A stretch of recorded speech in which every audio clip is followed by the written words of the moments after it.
മോൻ മോൻ കിച്ചു ആയിട്ട് എന്തെങ്കിലും വിഷയമുണ്ടോ? എന്തിന്?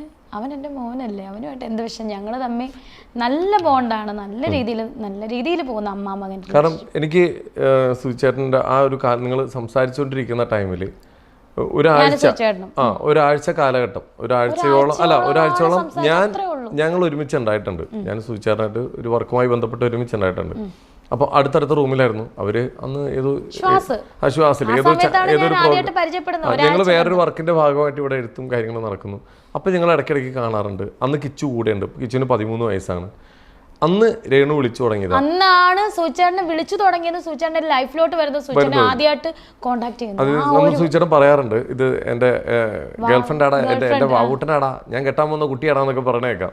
അന്ന് എനിക്കൊന്ന് കിച്ചുവിന് 13 വയസ്സേ കണ്ടുള്ളൂ. അന്ന് തൊട്ട് കിച്ചുവിനെ കുറച്ച് കാലങ്ങളായിട്ട് എനിക്കറിയാം ഭയങ്കര ഇഷ്ടമായിരുന്നു. കിച്ചു ഭയങ്കര സ്നേഹത്തോടെ അമ്മ എന്ന് പറഞ്ഞ് സംസാരിക്കും. ആദ്യം അവനാണ് എന്നെ വിളിച്ചത്. ആ കുട്ടീനെ എനിക്ക് എന്താ പറയാ, ആ ഒരു അമ്മ എന്ന് വിളിക്കുന്ന, അമ്മ എന്ന് പറയുന്ന ഒരു സത്യമുണ്ട്. എന്നെ അന്ന് എന്റെ ഋതപ്പൻ വിളിക്കുന്നതിനേക്കാൾ എന്റെ കിച്ചുവാണ് എന്നെ അമ്മ എന്ന് വിളിച്ചത് ആദ്യം. അതൊരിക്കലും എന്താ പറയാ, നമുക്കൊന്ന് വെറുതെ കിച്ചുവിനെ വിളിച്ചിട്ട് ഇപ്പൊ എല്ലാവരുടെയും ഒരു സംശയം ഉണ്ടല്ലോ കിച്ചുവായിട്ട്. ഇപ്പൊ നമുക്ക് അൺഎക്സ്പെക്ടഡ് ആയിട്ട് നമുക്കൊരു കോൾ ചെയ്യാം. വിളിച്ചിട്ട് പറയൂ, എനിക്ക് എടാ ഇങ്ങനെ ഒരു വെബ് സീരീസ് കിട്ടിയിട്ടുണ്ട്, അത്യാവശ്യം ഒരു മോഡേൺ വേഷമാണ് ചെയ്യുന്നത്, ഞാൻ അത് ചെയ്തോട്ടെ എന്നൊരു പെർമിഷൻ ചോദിച്ചു. എനിക്ക് അതിന് മുമ്പ് പറയണ്ട എന്തായിരിക്കും അവൻ പറയണമെന്നൊന്നും ജസ്റ്റ് ഒന്ന് കോൾ ചെയ്തേ, മൈക്കിനോട് ചേർത്ത് വെച്ചാൽ.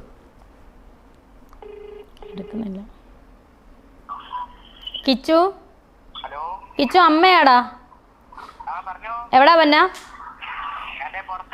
ആണോ? എടാ എനിക്കൊരു കാര്യം ചോദിക്കാനായിരുന്നു. എടാ എനിക്കൊരു വെബ് സീരീസ് കിട്ടി, അതിനകത്ത് കുറച്ച് നല്ല അടിപൊളി മോഡേൺ ഡ്രസ്സൊക്കെ ഇടുന്നു, കുഴപ്പമുണ്ടോ നിനക്ക്? ഓക്കേടാ, എനിക്കറിയാം നീ ഇതേ പറയത്തോളെന്ന് അറിയാം.